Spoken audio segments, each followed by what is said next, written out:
এটা হচ্ছে আমাদের দেশের রুই মাছ। দিয়ে দিলাম।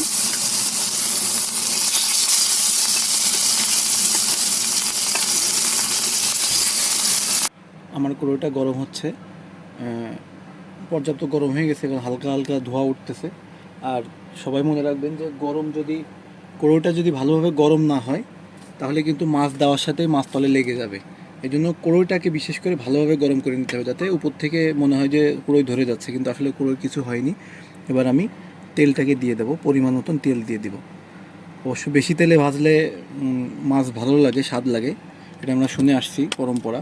কিন্তু মাছ যত স্লাইড তেলে ভাজা যায়, কারণ তেল আপনি যত কম খাবেন সেটাই আপনার জন্য বেটার।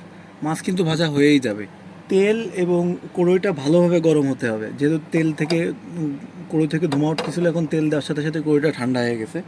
এখন আরেকটু 1 মিনিট মতো অপেক্ষা করার সাথে দেখবেন যে কড়াই থেকে ভালোভাবে ধোঁয়া উঠতেছে, বা কড়াইটাই দেখেন তেলটা গরম হয়ে গেছে। এখন যদি আমি মাছটাকে দিয়ে দিই তাহলে আমার মাছটা তলে লেগে যাওয়ার চান্স 0%। এই জন্য আমি এখন মাছটাকে দিয়ে দিলাম।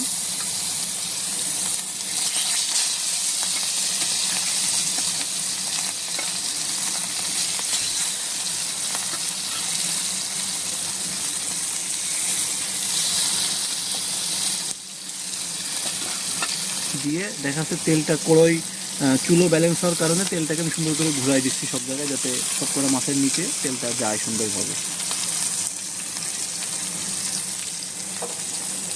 এখন আমি এটাকে হালকা মৃদু 40% জাল জাল রাখবো, কারণ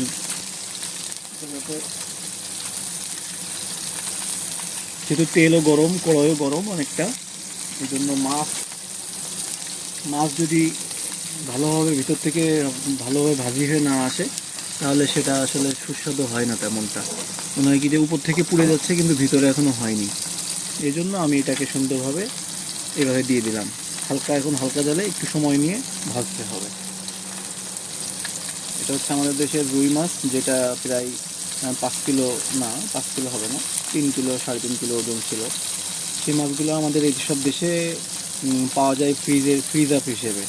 অনেকটা কাঠ কাটা না, যেমন দেখে না সোয়া মিলে কীভাবে কাঠ কাটে, ওইভাবে কাঠ কাটার মতন ছোটো ছোটো মেশিন আছে, মাছ কাটার গোশ কাটার মেশিন আছে। ওইভাবে আমাদের এরকম পিস করে করে কেটে দেয়, দিলে সেটা আবার আমরা দেখা যাচ্ছে আমরা ব্যাচেলার যারা থাকি তারা একবারে 4 কেজি 5 কেজি মাছ কিনে নিয়ে আসি, একটা মাছে যতটুকু হয় আর কি কিনে নিয়ে এসে এভাবে ফ্রিজে রাখি। আমরা রাখার পরে যখন আমাদের প্রয়োজন হয় আমরা এইভাবে 4 পিস 5 পিস করে এটা রান্না করে খাই।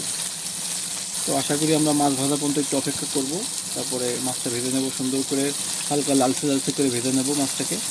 আমার মাছের প্রায় এক সাইডটা ভাজা শেষ। আমি এখন তেলটাকে একটু ঘোরাই দিয়ে মাছটাকে উল্টাই দেবো, হালকা লালচে লালচে ভাজা করে মাছটাকে উল্টাই দেবো।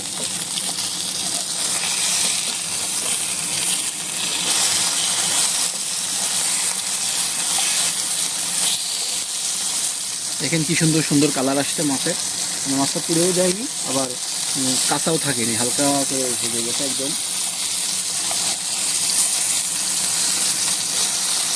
যারা আপনারা নতুন আছেন তারা একদিনে তো এটা হবে না, এটা হচ্ছে আপনার সময়ক্রমে পর্যায়ক্রমে আস্তে আস্তে মাছ ভাজি করতে করতে একটা অভিজ্ঞতা এসে যাবে।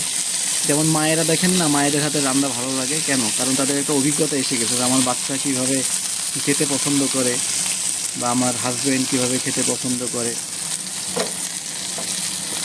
এই জন্য এটা আস্তে আস্তে আপনার অভিজ্ঞতার উপরে নির্ভর করবে, এটা একদিনে হবে না। অবশ্যই প্র্যাকটিস করবেন, আপনারা আপনাদের প্রিয়জনের জন্য রান্না করে খাওয়াবেন, অবশ্য নিজেও খাবেন বেশি করে। সম্পূর্ণ ভিডিওটা দেখার জন্য ধন্যবাদ। যদি ভিডিওটা ভালো লাগে অবশ্যই সাবস্ক্রাইব করবেন এবং আপনার মতামত কমেন্ট বক্সে জানাবেন।